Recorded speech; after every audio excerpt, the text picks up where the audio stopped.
ಹಾಲೇರಿ ಮುನ್ರಾಜು, ಮಾದಿಗ ದಂಡೋರ ಜಿಲ್ಲಾಧ್ಯಕ್ಷನಾಗಿದ್ದೀನಿ. ಈಗ ನಮ್ಮ ರಾಜ್ಯ ಮತ್ತು ರಾಷ್ಟ್ರದಲ್ಲಿ ಸುಮಾರು 30-35 ವರ್ಷಗಳಿಂದ ಹೋರಾಟ ನಮ್ಮದು, ನಿನ್ನೆ ಮೊನ್ನೆ ಅಲ್ಲ. 35 ವರ್ಷಗಳಿಂದ ಯಾವೊಬ್ಬ ಹೋರಾಟಗಾರರು ಒಳ ಮೀಸಲಾತಿ ಬೇಡ ಅಂತ ಹೋರಾಟ ಮಾಡಿಲ್ಲ. ಈಗ ನೆಪ ಮಾತ್ರಕ್ಕೆ ಅವ್ರು ಹೋರಾಟ ಮಾಡ್ತಿದ್ದಾರೆ ವಿನಃ ಆತ್ಮಸಾಕ್ಷಿಯಾಗಿ ಹೋರಾಟ ಮಾಡ್ತಾ ಇರ್ತಕ್ಕಂಥ ನಾಯಕರಲ್ಲ ಯಾರೇ ಆಗಲಿ ಮಾಡ್ತಾ ಇರ್ತಕ್ಕಂಥವ್ರು. ಈ ರಾಜ್ಯದ ರಾಜ್ಯಪಾಲರು ಸಹಿ ಹಾಕಿದ ಮೇಲೆ ಬಂದಿರತಕ್ಕಂಥ ಹೋರಾಟಗಾರರು. ಅದಕ್ಕೆ ಮೊದಲು ಯಾವೊಬ್ಬ ನಾಯಕರೇ ಆಗಲಿ ನಮಗೆ ಒಳ ಮೀಸಲಾತಿ ಬೇಡ ಅಂತ ಹೇಳ್ತಾ ಇಲ್ಲ, ಎಲ್ಲರೂ ಬೇಕು ಅಂತಾನೆ ಹೇಳ್ತಾ ಇದ್ದಿದ್ದು. ಈಗ ರಾಜ್ಯಪಾಲರ ಸಹಿ ಅಂಕಿತ ಆದ್ಮೇಲೆ ಬೇಡ ಅಂತ ಇದ್ದಾರೆ. ಈಗ ಇದನ್ನ ಉನ್ನಾರ ಮಾಡ್ತಾ ಇರ್ತಾರೆ ರಾಜ್ಯ ಸರ್ಕಾರ. ನಮ್ಮ ಮೇಲೆ ಅವ್ರ ಮೇಲೆ ನಮ್ಮನ್ನ ಎತ್ಕಟ್ಟಿ ಈ ರಾಜ್ಯ ಸರ್ಕಾರವನ್ನ ಮಾತಾಡಿಸ್ತಾ ಇದೆ.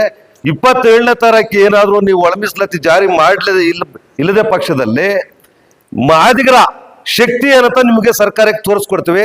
ದಯವಿಟ್ಟು 27ನೇ ತಾರೀಕು ಈಗ ನೀವು ಒಳ ಮೀಸಲಾತಿ ಏನು ಅಂಗೀಕಾರ ಮಾಡಿ ನಾವು ಹಂಚಿಕೆ ಮಾಡ್ತೀವಿ ಅಂತ ಹೇಳಿದಿರಿ, ಅದ್ರ ಪ್ರಕಾರ ದಯವಿಟ್ಟು ಮಾಡಿದ್ರೆ ಮಾಡಿ.